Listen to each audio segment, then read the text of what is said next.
అందరికీ హాయ్, ఎలా ఉన్నారు? ఈరోజు మనకి ఎంతో ఇష్టమయ్యే చెక్కలు ప్రిపేర్ చేసుకుందాం.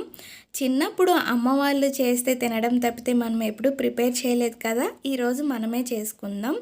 వరిపిండి 3 సోళ్ళ తీసుకున్నాను. దీంట్లోకి కరివేపాకు, పచ్చిమిర్చి, అల్లము మెత్తగా నూరుకొని యాడ్ చేసుకుందాం. వెన్నపూస, సాయిపప్పు కూడా యాడ్ చేసుకోవాలి. ఇప్పుడు టేస్ట్కి తగ్గట్టు సాల్ట్ యాడ్ చేసుకొని, కారం అవసరం లేదు ఎందుకంటే మనం పచ్చిమిర్చి యాడ్ చేసాం కాబట్టి అవసరం లేదు. దీనిని హాట్ వాటర్ యాడ్ చేసుకుంటా మొత్తం కలుపుకోవాలి. ఇలా ఉండలు చేసుకుందాం అన్నమాట. మొత్తము ఇది ఈసారి నేనే ప్రిపేర్ చేశాను.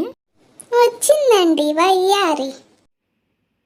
చిన్న ఇంక నువ్వు స్టార్ట్ చేయ అవసరం లేదు. వెళ్ళే పక్కకు పో, నాకు హెల్ప్ కూడా వద్దు, నేనే చేసుకుంటా. ఇలా పూరి ప్లస్ చేసుకొని ఆయిల్ ప్యాకెట్స్ అయినా కట్ చేసుకోవచ్చు. గోధుమ పిండి ప్యాకెట్ కట్ చేసామన్నమాట కవర్ కోసం. ఇది వరకైతే అమ్మమ్మ వాళ్ళు చేత్తోనే చేసేవాళ్ళు. ఇప్పుడు పూరి ప్లస్ వచ్చింది కదా, మనకి చేత్తో చేయడం కూడా రాదు, కానీ టైం ఎక్కువ పడుతుంది. ఇలా అయితే చాలా ఈజీగా అయిపోతాయి. సేమ్ ప్రాసెస్ అన్నమాట. ఇలాగే చిన్ను కొంచెం ఆయిల్ హీట్ అయిందేమో చూసిరావా? ఆయిల్ హీట్ అయిందంట.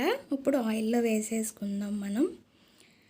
ఇది అయితే అమ్మమ్మ ఎప్పుడు పొయ్యి మీదే చేస్తారు. పల్లెటూరులో ఎక్కువ పొయ్యి మీద చేస్తారు, కానీ సిటీల్లో అయితే గ్యాస్ పొయ్యి మీద చేసుకుంటారు.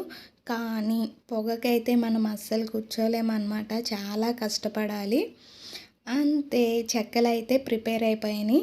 మేము లాస్ట్లో చెకోడీలాగా చేసుకొని కూడా తింటాము. ఒకసారి చూపిస్తాను. ఇలా అన్నమాట.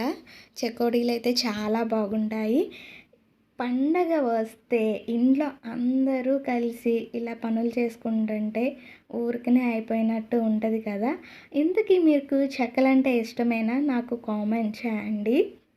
ప్లీజ్ సబ్స్క్రైబ్ చేసుకోండి. చివర్లో చిన్న లైక్ చేయడం మాత్రం మర్చిపోవాకండి. Bye bye.